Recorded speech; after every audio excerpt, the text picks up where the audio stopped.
Well guys, I said I would give you a couple of travel hacks. I'll be posting these on my TikTok and on my YouTube. The first one I'm going to talk about is the best airlines to fly with from Scotland over to the Far East. Now there's three major airlines that fly direct from Glasgow and Edinburgh over to the Far East, and that is your Emirates, your Turkish and your Qatar. You can fly with any of the other ones through London, such as BA or Thai. They go, or even some of the more exotic ones like China Southern. You can connect through London with a lot of these ones, but I'll specifically focus on the three big ones, which are Emirates, Qatar, and Turkish, that take you straight from either Edinburgh or Glasgow via one stop, whether it be Istanbul, Dubai, or Doha in Qatar, straight to your chosen airport in the Far East.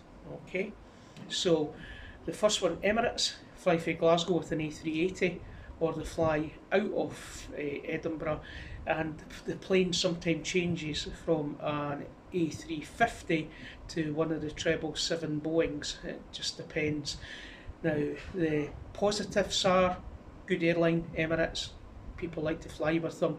The downsides with Emirates are that quick changeovers in Dubai Airport on the way out and long changeovers on the way back.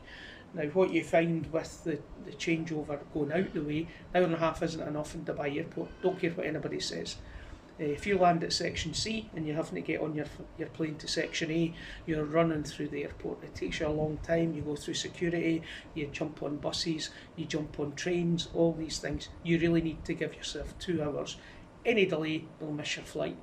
Earlier this year when I was flying to Singapore through Dubai, I nearly missed my flight. I got there in time, but I was told that they wouldn't hold the flight for you because there's 4 flights to Singapore from Dubai daily. I would just be put on to the next one, and basically that would then be a 4.5 hour wait inside Dubai Airport. That could be an expensive thing for anybody if you don't have something such as a lounge key. The other downsides with flying with Emirates, fly from Glasgow in the A380, fantastic going out, no problems. Coming back on that flight, remember, 500 people getting off that one aeroplane, going through those half a dozen immigration gates at Glasgow Airport. It took me over an hour the last time I did that flight, and basically that was due to the fact that 2 or 3 other flights landed. You've got 1,000 people all trying to get through that immigration hall at Glasgow Airport. Absolute chaos, especially as out the half a dozen gates there was only something like 3 or 4 of them actually working, and people were having to then join other queues to get them manually checked. That's a couple of the downsides with Emirates from Glasgow.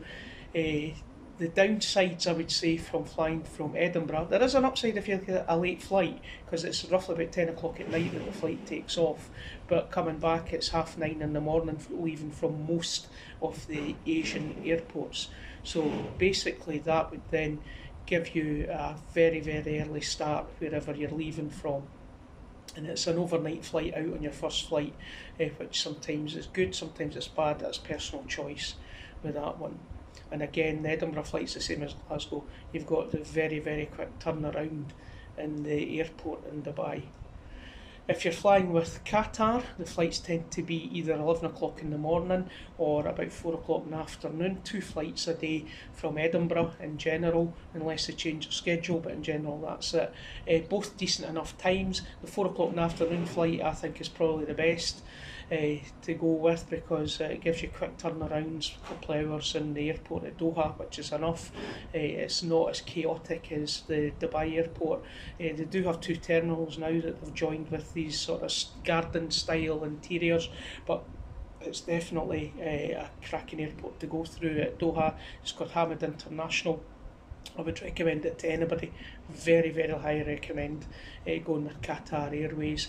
Good planes. It tends to be either a Boeing 777 or an Airbus A350 from Edinburgh.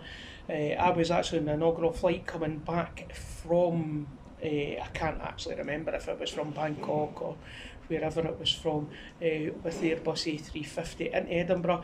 But of the usual, they had all the water jets, everything like that, then couldn't connect the sky bridge to the plane. So that's something that Edinburgh Airport is famous for, is their chaos. But Qatar Airlines, great airline to go with. An airline that I started going with recently has been Turkish Airlines. Again, they fly from Edinburgh roughly 4 o'clock in the afternoon. Again, a cracking time to fly. They do sometimes in the high season have a flight in the morning as well, so 2 flights, but you just check that one. But they definitely always fly at 4 o'clock in the afternoon most of the year round. The turnaround times tend to be about 2.5 hours in Istanbul Airport. Istanbul Airport is massive, but it's not chaotic. You can get around it very easy, very similar to the airport at Hamad in Doha. You can get around it very easy. You don't have to jump on trains and buses and all this sort of stuff as you do in Dubai. It just seems to be a lot more organised. And again, the time, a couple of hours in the airport's enough to get back and forward. Downside of flying with that one is if you go with Emirates or if you go with Qatar, you're roughly 6.5 hours on both flights to the Far East, whereas when you're with Turkish it's 4 hours to Istanbul and then 10.5, 11 hours to wherever you're going in the Far East. So it's a very, very long second leg.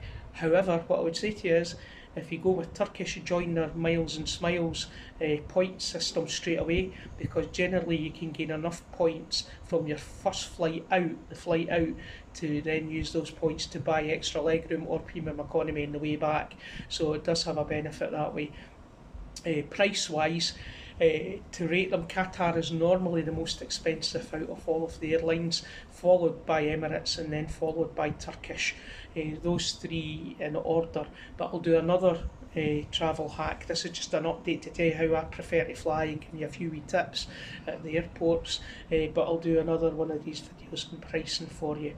Okay, but thanks for watching. Subscribe if you can, please, but thanks for watching my channel.